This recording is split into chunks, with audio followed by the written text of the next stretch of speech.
وہ ایک عجیب سی رات تھی۔ مجھے سمجھ نہیں آ رہا تھا میں کیا کروں کیا نہ کروں۔ شادی کی پہلی رات تھی اور دلہن بنی بیٹھی میری بیوی نے کہا کہ خبردار مجھے ہاتھ مت لگانا، میں کسی اور سے محبت کرتی ہوں۔ یہ زبردستی کی شادی ہوئی ہے اور یاد رکھو تم کچھ بھی کر لو میری محبت نہ حاصل کر پاؤ گے، نہ میں تمہیں چاہوں گی۔ اس کی آنکھوں میں آنسو تھے۔ میں حیران و پریشان پاگلوں کی طرح اسے دیکھنے لگا اور سوچنے لگا کہ یہ کیا ہو گیا ہے۔ جب کچھ سمجھ نہ آیا تو اٹھا اور وضو کیا اور نماز کے لیے چلا گیا اور اپنے اللہ سے ذکر کیا کہ یا ربا یہ کیسا امتحان ہے۔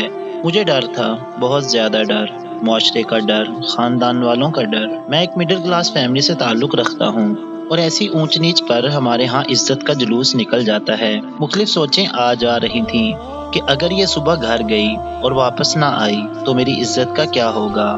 کیا پتا یہ اپنے گھر میں یہی نہ کہہ دے کہ یہ نامرد ہے، اس سے شادی ختم کرواؤ۔ ایک بار تو سوچا کہ زبردستی کرتا ہوں، گناہ نہیں میرے نکاح میں ہے، مگر میرا دل نہیں مانا۔ میں نے اس سے بات کرنا چاہی مگر مجھے گوارا نہ ہوا کہ میں اس عورت کی منت کروں جس نے مجھے یوں ٹھکرا دیا۔ اللہ تعالیٰ سے شکوے شکایتیں کرتا کرتا سو گیا۔ اگر اسے کسی اور سے محبت تھی تو نکاح کے لیے ہاں ہی نہ کرتی یا مجھے ہی بتا دیتی، میں اس سے خود رشتہ ختم کر دیتا۔ بات شادی تک بڑھتی ہی نہ، میری زندگی تو برباد نہ ہوتی۔ میں متوسط طبقے سے تعلق رکھنے والا آدمی شادی پر ساری جمع پونجی لگا چکا تھا۔ خیر صبح وہ اپنے گھر چلی گئی، کوئی بات نہیں ہوئی۔ 3 دن تک کوئی ہلچل نہیں ہوئی۔ 3 دن کے بعد اس کی امی کی کال آئی کہ بیٹا تم آئے نہیں اپنی دلہن کو لینے، تو میں لینے چلا گیا۔ میں نے وہاں بھی کوئی بات نہیں کی۔ ہم واپس گھر آ گئے۔ میری بیوی میرے سامنے تو نہیں، البتہ باہر جا کر یا گھر کی چھت پر جا کر ہر رات کو فون پر کسی سے باتیں کرتی تھی۔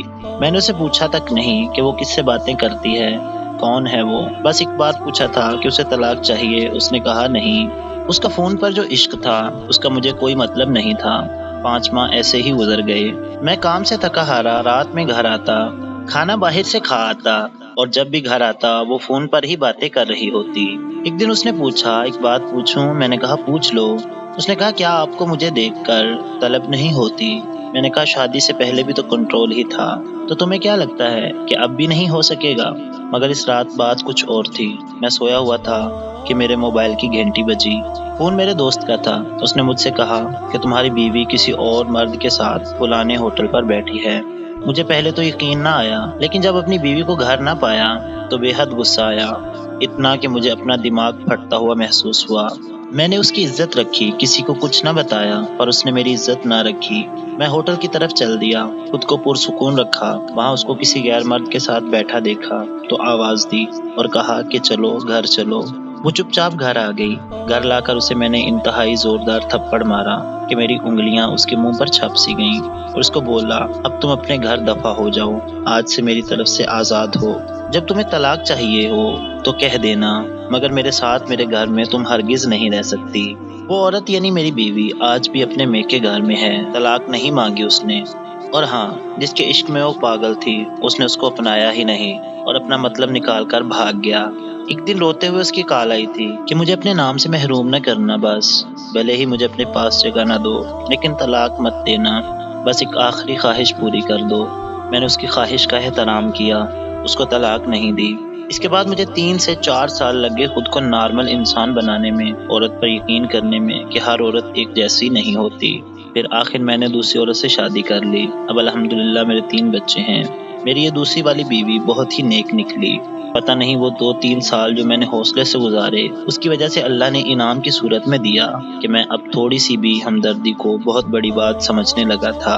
میں ذرا سا بھی پریشان ہو جاؤں تو میری بیوی کی نیندیں اڑ جاتی ہیں۔ اس کو مجھ سے عشق کی حد تک پیار ہے اور بے انتہا عشق۔